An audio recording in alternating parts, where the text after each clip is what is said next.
guys, good to see you. Today this vlog is going to be about us changing our oil. We do that about every 3,000 to 4,000 miles, and we just put a trip together, and so it's time to do that. Where did we just come back from?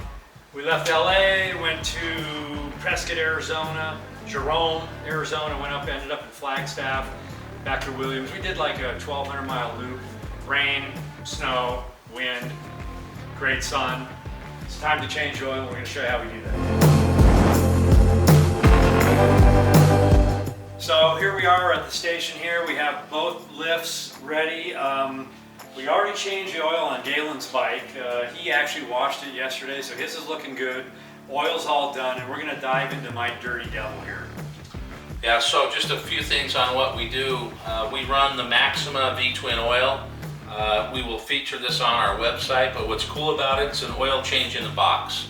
It comes with your primary, comes with your transmission, and comes with 5 quarts of V-Twin oil, 20 weight 50, an oil filter, and all your O-rings. One of the things you guys want to do, check your manuals. You need to see what oil you want to run. You need to see the number of quarts that you need, but go ahead and check your manual. We're just showing you kind of what we do.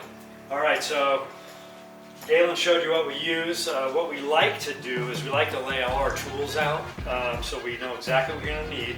Don't need much, but when you have it here, it just makes everything easy. And we like a clean station as well. So get everything laid out. It'll help you when you go to the job. So I like to put a rag or paper towels at the front and rear so I can put nuts and bolts, everything, keep it clean. We got our nice Harley oil tray. Like to slide under there and get the tools and start. 9/16 please. So you'll need a 9/16 to remove your plugs. And how about the plugs? Yeah, I mean, so some of you that don't change your oil that often, sometimes it's hard to find the plugs that are dirty. You don't know the location, so use your manual, go in and check out the location, get under the bike and start to locate them. Make sure that they're not over tightened as you pull them out, because you're going to want them, when you tighten them back up, you want to make sure that they're nice and snug. And the engine oil and the transmission plug are right next to each other. Engine oil goes this way, tranny straight down. So once Lance drops those plugs, we need to go ahead and release the pressure on both the tranny and the primary. So don't ever worry about it when you see that your transmission is still gold and beautiful. Just change everything when you change it. Have new stuff, fresh. It's a good idea. So we unloosen the fueling vented dipstick to allow the pressure to come off the bike, and it'll allow that rest of that oil to drain. Then we'll go ahead and let those drain out for a while until they're pretty dry. So once you have your drain plugs out, you want to clean them off real good. The engine one is always going to be a little cleaner, but the tranny and the primary will always have a little bit of metal. Don't worry about it. Galen's going to change the rubber little O-rings. Yeah, so we have a pick tool that makes it pretty easy to pull these suckers off. Sometimes you can go in between oil changes. Take a look at the ring itself. If it's chewed up, then you want to make sure that you replace them. We usually take a little wire brush to it just to get it cleaned.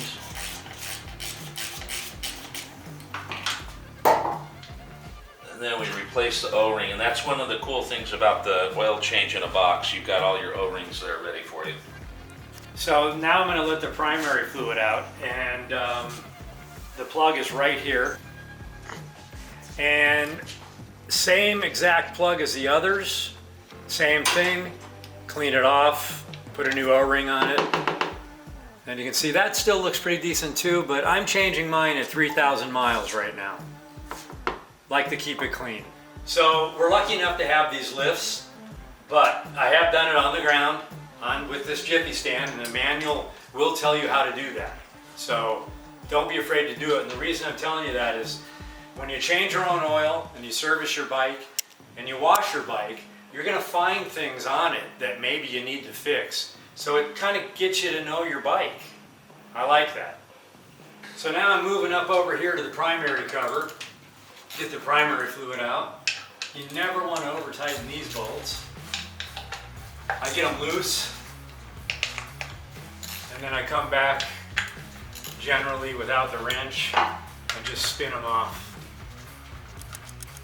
So now I'm just using the socket to get them off because they're loose. And this is one of the reasons why I like having a rag or towel, is I like to keep the parts on an area where I know where they are, and I can clean them up. And I like to have everything out of the way. I leave the top one in so it doesn't fall off when it's time to be off. That's never happened. No. So see, I got my hand on it so it won't go anywhere. And I got my partner to hold it on there anyway, so we're good. I can pull that out, and you always get oil to fall when you do that, but hey, what the heck. So we generally check this gasket as well. Sometimes that does need replacing every third or fourth oil change, but these tend to run pretty good. So these gaskets, this type of gasket, when you use the aftermarket derby cover, which we like, I've done 4 oil changes and haven't changed this. It's perfect. So saves you a couple pennies there. Generally, I came this way, now I'm going to put this plug back in, put the primer oil in, seal it up, and then I kind of work backwards. Last thing I go to is the oil filter. So, you know, that's how I like to do it. Nice and snug. Not too snug, but nice and snug. You'll know when you feel it. So on the primary fluid, you don't need to use a funnel. I like to get a funnel there. It just keeps everything a little cleaner. And then I just go ahead and throw in my primary. And that usually takes a quart, no more, hair less. Look at the owner's manual and it'll give you a great idea how to do it. So while Lance is putting that primary back together, one of the things we do is we like to take our dry filters, fill them up with about a quart of oil. Helps on the start so you don't have a dry start. So once you have your primary cover back up and you have the bolts in by hand, you kind of want to dance around. You don't want to over tighten any one too much yet. Kind of go around, crisscross, get it to a little bit of a snugness. Then I come back and I don't do dad tight. I do a little less than dad tight because these things strip out really easy. So I just kind of make sure they're not going to move. And that's it. Primer is all done.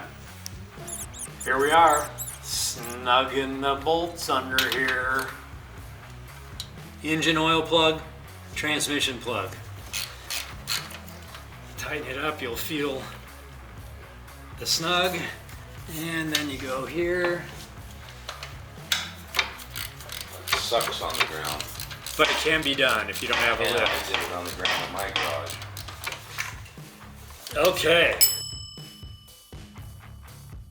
Okay, so we have all the plugs in, everything's ready to go, so now it's up to Galen to fill them. Yeah, he did all the hard work. I just got to pour the liquid gold into the bag. So this is our V-twin transmission. We're going to fill that one first. And you want to just let it roll easy. I mean, you don't want to dump the whole thing and have the oil come over the top of your funnel and create a big mess. So just a nice, easy pour. All right, now that we got the transmission in, don't forget to put your plug in. And you don't need to over tighten this either. You just need to be a nice snug wind on it. All right, so it's time to put the oil in the bike. Check your manual, make sure you get the right amount of oil in. We like to put 4 quarts in. We also have a little bit, as I showed you earlier, in the oil filter. And then we'll put that in our saddle bag. And so when we run home, we'll check it on the stand and see if we need to add. We typically end up at about 4.5 quarts. So we'll start with our V-twin 20-weight 50 from Maxima, and we'll get this baby put together. Okay, so Lance, what's going on with that oil filter? Well, this oil filter was put on dad tight, so I have to use a special tool to get some real muscle in there and take it off. Because if you put them on too tight, not good. So you kind of got to oil the O-ring, put it on, get it snug, and then just a little. Galen was up with Alan McBee, and they were doing some work on his bike to change the oil. And he showed him a unique trick that I like because it actually works pretty dang good. When you take your oil filter off, oil gets everywhere. Well, we stuff the rag now. Get the rag deep in there, as far as you can, as much as you can. And then when you take the oil filter off, you're gonna get most of it on the rag and not on your bike and everywhere else. All right, time to put the dipstick in. We'll get a little bit of a measurement off there. Dipsticks have a little nipple on them that we hook for the venting system once we're ready to go on putting them in completely. So we're gonna do one of those and then come on back in.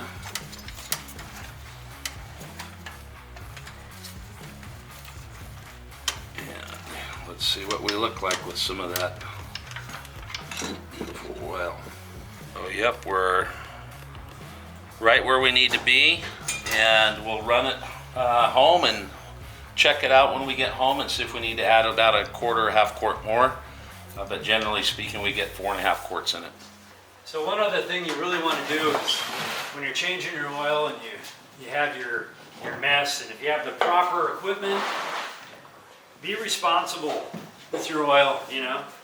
Empty it out, clean up everything, and then you can dispose of it at a, if your Harley dealership's nice, they might take it, but Pep Boys usually takes your used motor oil.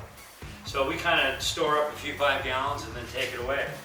We do change our oil a lot because we like clean oil. So basically, you just saw how to change your oil. Like I said, we like to do it. 1, keeps everything running good, and 2, you get to know your bike. She's real dirty. I really got to clean her up. Galen outdid me on that one. His bike's already clean and ready for the next trip. I'm lagging. Yeah, mine's a CVO, so it's always clean. Hopefully that was informational. And as Lance said, if you take an interest in your bike and you take these trips, you're ready to go at most occasion. You can get out there and feel comfortable, and your bike is safe, and you got the right proper fluids in it, and you're good to go. And if you have any questions, just like he said, comment in the comments below and write it up, and we will answer you. Yeah, and make sure you log your miles. I do it 2 ways. I take my A setting on my gauge and I set that to 0, so I always know how many miles I have on the bike per oil change. And then I also log it in the manual. There's a section for you where you can log your miles. That way you can keep a good record of what you've done maintenance-wise. It also helps for those of you that are going to resell your bike. You can show people that you've had, taken great care of your bike and great record keeping of the bike. Helps a lot. Let me show you that. See all that handwriting right there? There it is. Everything I've ever done to this bike. So I have to fill in today. So what Galen's saying is true. Log it. Hopefully that was great for you. Look, go to our website. Make sure you check out our store. You'll see the parts that we run on our bikes. You can buy now. Also want to make sure that you take a look at that oil in a box. That's a real good kit. And then make sure you subscribe to our channel and give us a follow on Instagram. All right, our website's up and great, and you'll love it. 2-lane life.